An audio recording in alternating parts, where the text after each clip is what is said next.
تا شروع کردم تلمبه آمد آبم، لرزه افتاد به دنبه آمد آبم. نشدم سوس به عمرم این چونین، وای از آن کون قلمبه آمد آبم. یاد باد آن روزگاران جوانی، یاد باد شب تو کردم صبح جمعه آمد آبم. چاره‌اش کاسه ای آب یخ است.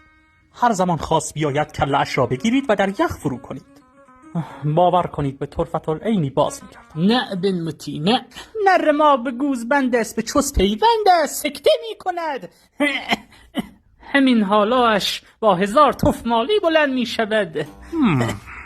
چاره دردتان در دستان من است. داروی همراه هم دارم که اگر مصرف کنی می توانی تا صبح کس بکنی. خوب است، همین را بیار بزنیم. این چه بود زدیم جای کمرمان انمان صف شد. هر چقدر زور میکنیم خارج نمیشود، سوراخمان زخم شد. جعفر. بله برادر.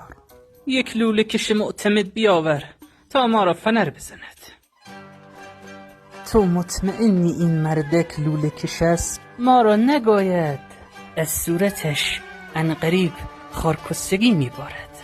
جای نگرانی نیست.